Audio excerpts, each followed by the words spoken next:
老婆，既然你说只是普通朋友，为什么要删除和他的聊天记录？面对我的质问，他慌乱地解释。直到七夕节那天，我终于明白，那所谓的闺蜜旅行都是精心设计的谎言。大家好，开始今天的分享之前，希望你能给人间烟火点个订阅，我将会分享更多优质的内容。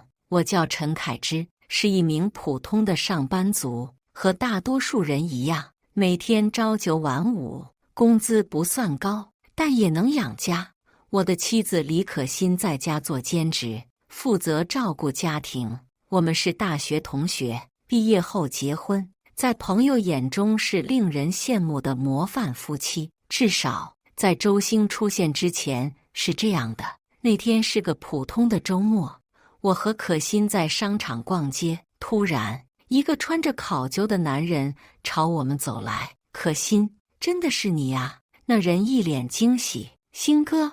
可欣也露出惊讶的表情。好久不见。我站在一旁，看着妻子和这个陌生男人热络的寒暄。原来他叫周星，是可欣的高中同学，现在是一家投资公司的合伙人。这是我老公陈凯芝。可欣向周星介绍我，久仰久仰。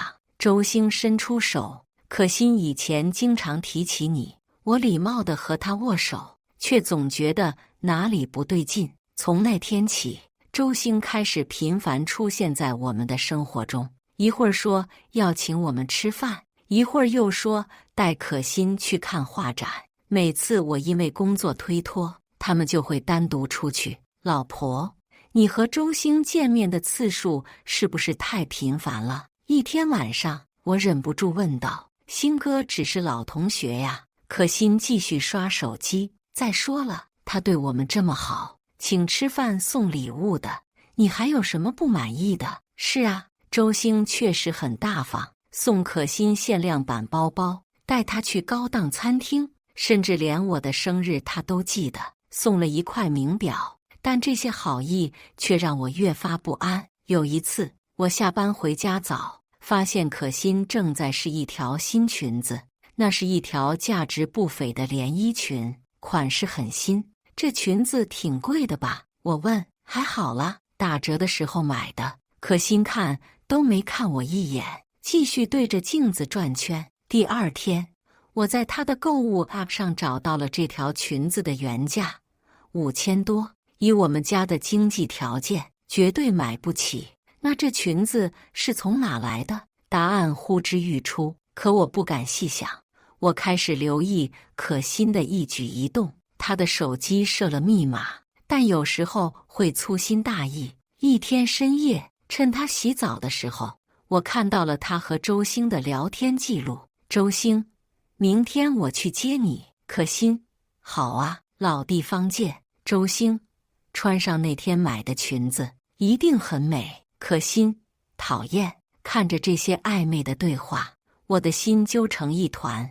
更让我心痛的是，这些都是残留的记录，大部分已经被删除了。为什么要删除？如果真的清白，有什么好隐藏的？我开始失眠，工作也无法集中。同事们都说我最近憔悴了许多，可我能告诉谁，说自己的妻子可能和别的男人有染吗？终于在一个偶然的机会，我在可欣的手机相册里发现了一张照片，照片里可欣穿着那条新裙子，正被周星搂着肩膀，两人在一家高档餐厅，笑得很开心。照片的时间显示是我加班的那天晚上，我的手开始发抖。记得那天可欣说是和闺蜜林薇去逛街，可照片里哪有什么林薇？七夕节快到了，可欣突然说要和林薇去厦门旅游3天，七夕节不在家过吗？我故作平静地问。林薇刚失恋，我得陪陪她。可欣收拾着行李，你体谅一下嘛。我点点头，却暗暗打了个电话给林薇。林薇，听说你要和可欣去厦门。电话那头沉默了几秒。啊，我这几天要加班啊，没计划出去玩。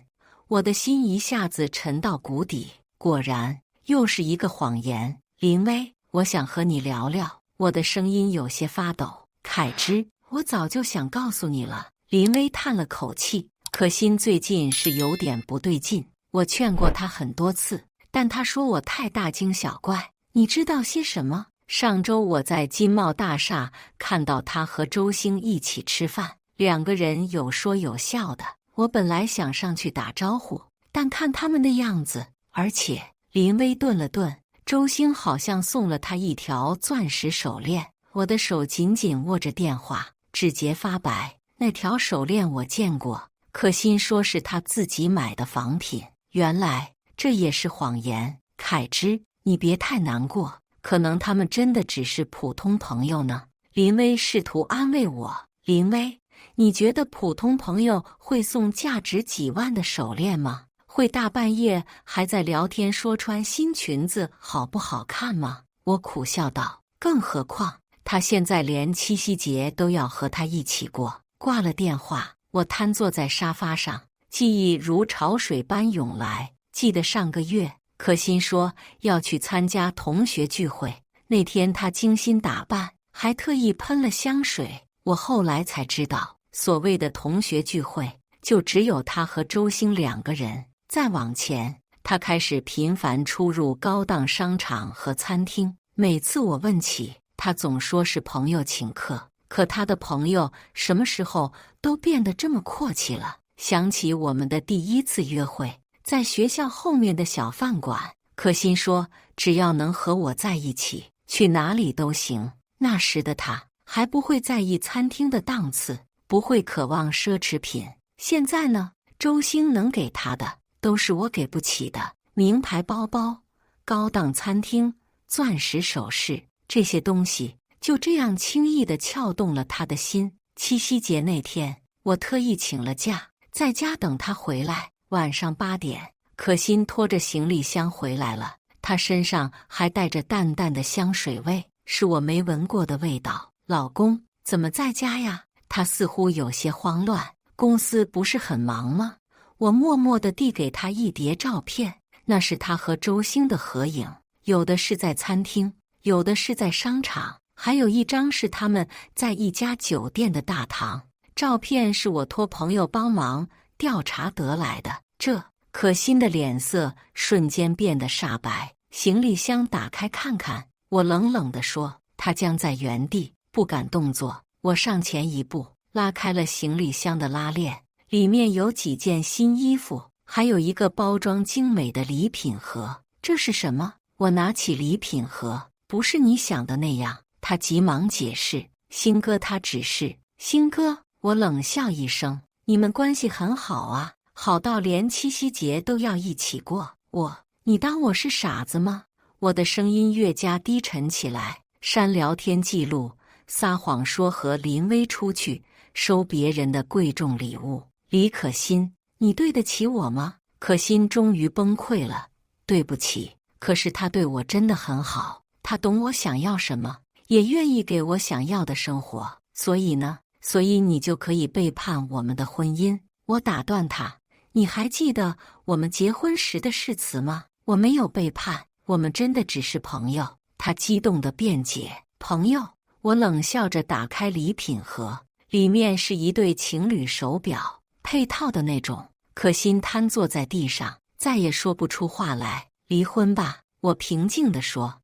我已经准备好了离婚协议书，房子归你，存款我们平分。不要！他哭着抱住我的腿，给我一次机会好不好？我保证以后再也不见他了。我轻轻推开他，太迟了，你知道吗？最痛苦的不是你出轨，而是你一次又一次的欺骗我。每一个谎言都是对我们感情的亵渎，每一次背叛都是对我们婚姻的否定。我真的知道错了，错了。我苦笑道。如果不是被我发现，你是不是还要继续下去？李可心，你真的觉得错了吗？还是只是害怕失去现在安稳的生活？他愣住了，眼泪止不住地往下掉。签字吧。我把离婚协议书放在茶几上，我不想再继续这场闹剧了。最终，他颤抖着手在协议书上签了字。那一刻，6年的婚姻就这样画上了句号。我开始收拾自己的行李。说来讽刺，结婚时我们的东西不多，现在要分开了，我的个人物品却堆了满满2个箱子。这些年，我们是活得越来越好了，可感情却在不知不觉中流逝殆尽。收拾到床头柜时，我发现了我们的结婚照。照片里的可心穿着白色婚纱，笑靥如花。那时的她多么纯真啊，眼里装的都是对未来的憧憬。谁能想到6年后的今天，我们会以这样的方式说再见。这些照片你留着吧。我把相册递给她，可心接过相册，翻开第1页就忍不住哭出声来。凯之，记得这张吗？这是我们第1次约会时拍的。我当然记得，那是在学校后面的小饭馆。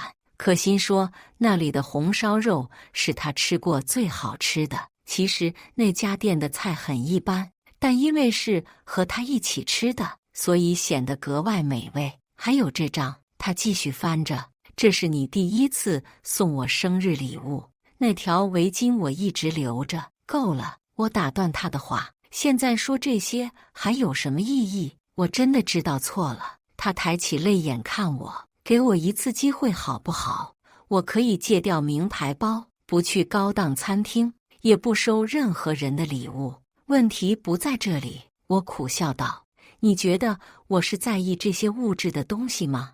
我在意的是你的心。当你开始删除聊天记录的那一刻，当你开始编造谎言的那一刻，你的心就已经不在这个家了。可是，没有可是。我拿起行李，记住，以后别再找我。房子我已经写到你名下了，每月的房贷我会按时打给你。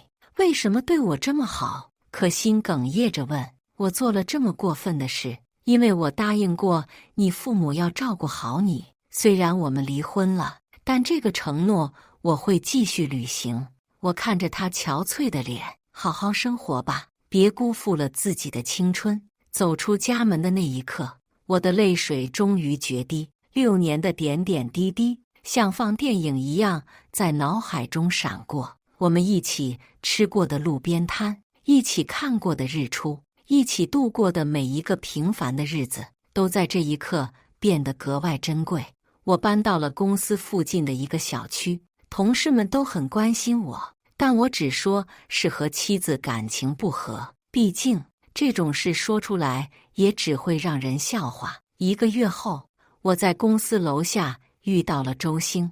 他穿着昂贵的西装，手上戴着名表，一副成功人士的模样。陈凯之，他叫住我。我不用说了，我打断他的话，好好对他。既然你能给他想要的生活，那就别辜负他。其实我一直喜欢他。周星低声说，从高中就开始了。只是那时候我家境不好，配不上他。现在我终于有能力给他更好的生活了。是啊，我苦笑，你给得起的东西，我确实给不了。但你记住，物质的东西带来的快乐是短暂的，真心才是最珍贵的。说完，我转身离开，背后传来周星的声音：对不起。我没有回头，有些伤害，道歉并不能弥补。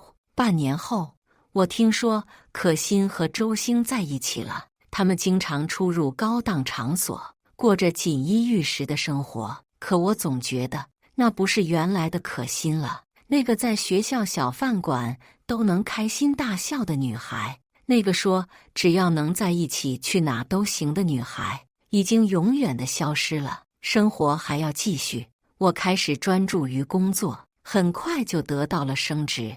领导说我这半年的表现特别好，工作效率提高了很多。是啊，当一个人失去了牵挂，自然会把所有精力都投入到工作中。有时候走在街上，看到成双成对的情侣，还是会想起从前，但那种痛已经变得钝了，就像旧伤疤一样，偶尔隐隐作痛，却再也不会流血了。最近我常常会想，婚姻到底是什么？是柴米油盐的日常，是柔情蜜意的温存，还是相濡以沫的承诺？也许都是吧。但最重要的是两个人之间的信任和坦诚。失去了信任的婚姻，就像是没有地基的房子，迟早会倒塌。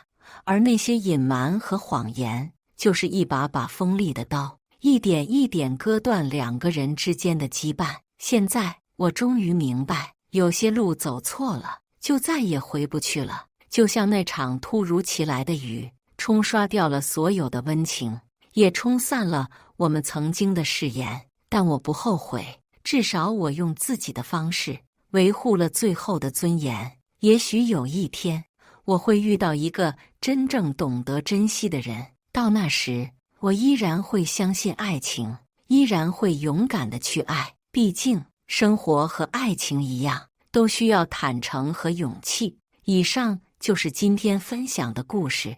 大家有什么想说的、想吐槽的，欢迎在下方评论交流。也更希望能给人间烟火点个订阅，我将会分享更多优质的故事内容。